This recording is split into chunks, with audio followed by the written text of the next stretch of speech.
Guess what level I am right now. Guess what level I am. Alright, you're gonna see the damage. That's the damage. Oh, you see how much damage I took? Yeah?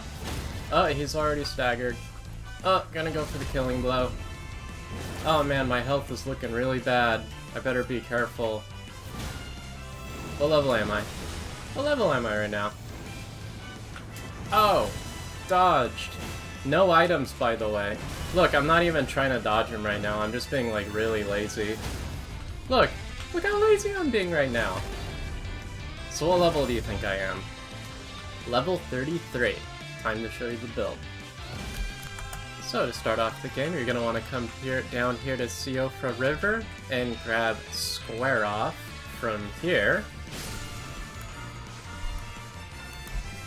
And this one's optional, but you'll probably want to come down here and get the red hot whetstone blade so you can do fire and flame art infusions early in the game.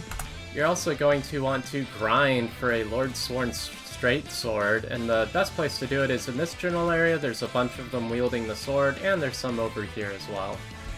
You're also going to want to come to this cave over here and go down in there and kill the boss. That'll give you a ball bearing that'll let you purchase smithing stones 1 and 2 from the Table of Lost Grace. Once you get the medallions, you also want to come over here to get a ball bearing that'll let you get smithing stones 3 and 4.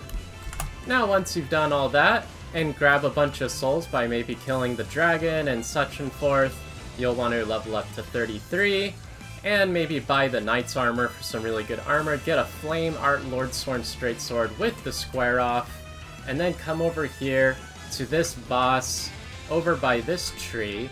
Now, you can do this whenever you want. You don't have to do it this early on, but this guy gives you a really nice reward. So, if you're good at fighting these tree guys, it's gonna work out really well. But if you're not that good at fighting them, you might want to practice or get a little bit stronger maybe. But they're pretty easy to kill. And see, it doesn't kill me when I get hit. And I'm just being really lazy right now, but yeah, just go ahead and kill that. So the plan is, you're going to get your Lordsworn Straight Sword to plus 12, and then you're going to come over here and kill Margit. And right now I'm not using anything that you can't get really easily. Now I'll show you how to fight Margit.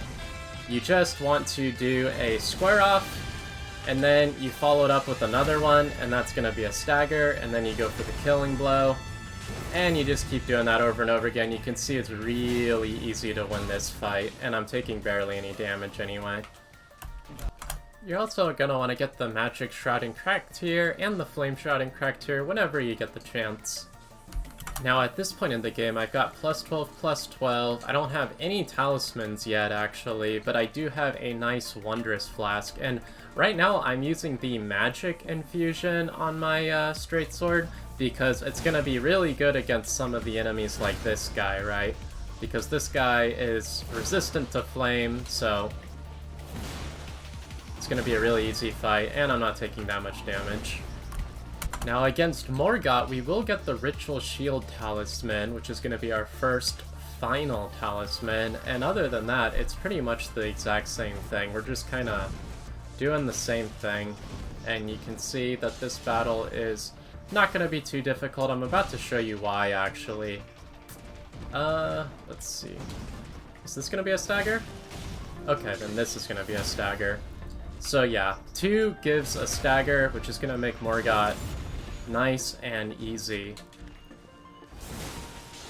Oh, watch this, watch this. Look, you can. That's one of the best attacks because you can stagger right through, or stagger him right through it.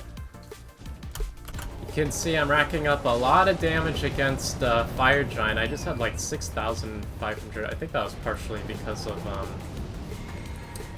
because I broke his leg, but Bloodblade is gonna make this battle pretty easy. You're gonna probably have to do something a little bit different for him because he is so dang tanky, but you can see the bleed activates pretty quickly, right? And it does a lot of damage, so this is what I'm using right now. Same thing, essentially. Oh, and I got plus 18 after Morgott. And then I'm using the Bloodblade infusion with the Blood infusion, just in case you go for a melee attack. Ha! I dodged you. Blood. blood, blood, blood, blood, blood, blood, blood. Come on, bleed, bleed, bleed, bleed. Didn't give it to me. Against Godskin Duo, you could use something like the Bloodblade, and I'll show you a nice thing is that when they get stuck behind the pillar, you just get like a bunch of free hits. It's really easy. And in this way, I'm being really lazy right now and not like trying to dodge anything, but you can see it's not too bad. Another option is you could, if you're good with parrying, well, okay. Now at this point in the game we can have 25-25. Go pick up the cooler looking armor if you want to, and Dragon Crest +2 and Shard of Alexander. So we're pretty close to max here on all of our stuff. We are gonna have to get through Beast Clergyman and Maliketh. These battles could be pretty hard, I think. Let's see what the damage is like. You definitely don't want to play it the way I am right now, because I'm being really, really risky. I wonder if you get a stagger in 2 hits. Let's try it. Oh, here's a good chance. I don't know if that's a 2-hit stagger or not, but we're doing pretty dang good damage at least. Now for Maliketh, you know, Maliketh is never easy really, unless you're good at this fight. So we're doing pretty good damage. It's not amazing or anything. I mean, we are level 33 after all. It's not like we're invincible or something. Wow, I'm playing really bad. Oh, wrong heal. What's he gonna do? Come on, Maliketh, what are you in the mood for? So you just run away, get at mid-distance, and then you run forward. And that's the easiest way to get damage, really. Here we go. Mid-distance. Apparently this is the only thing I know how to do right now. Roll, roll. Oh, it only takes 2 to get a stagger on him? I didn't know that. Okay, go for staggers on Maliketh. That's probably your best bet against him, if you can get one. There we go. Anyway, I wasn't really trying that battle because I've been really, but you can see it's not too bad. Now here is the toughest Deathbird in the entire game, and you're probably thinking there's no way for us to do better against it, but we do have Sacred Blade, and Sacred Blade does a lot of damage. Look at that, 2,770. Okay, he's scaring me. Look at that! Look at that damage! That was 4,100. I don't know how that happened, by the way.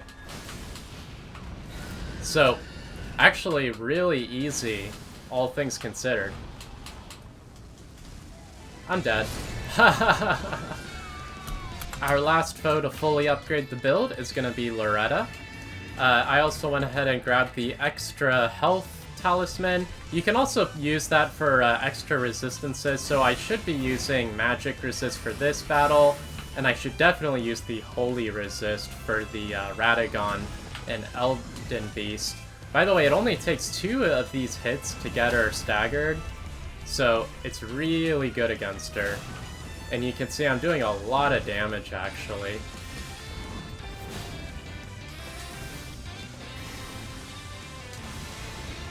Let's see if I can get a... Oh! And we'll get an attack in there. Like so. And another really nice thing you're about to see is that when she does her charging up, we just get a bunch of... Look at that, I canceled her, her transition.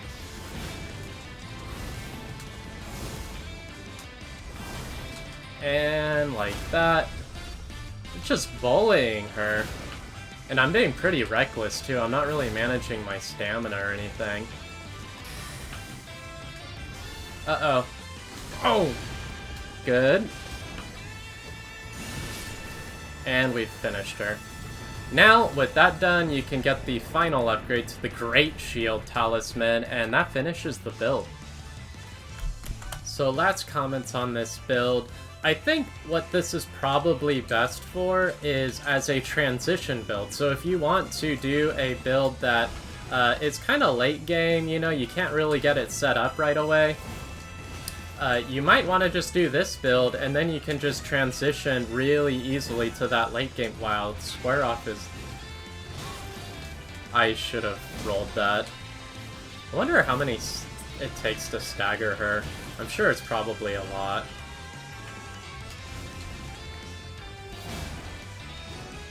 Let's see.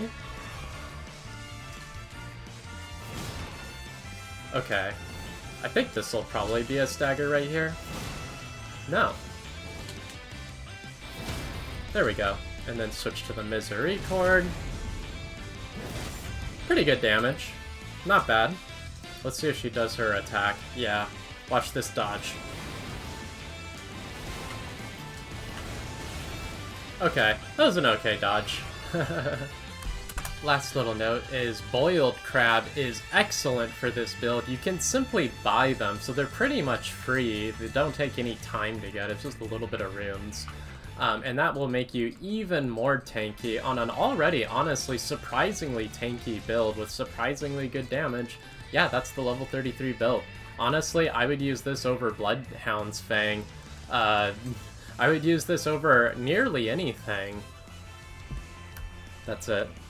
That's it, I'm done.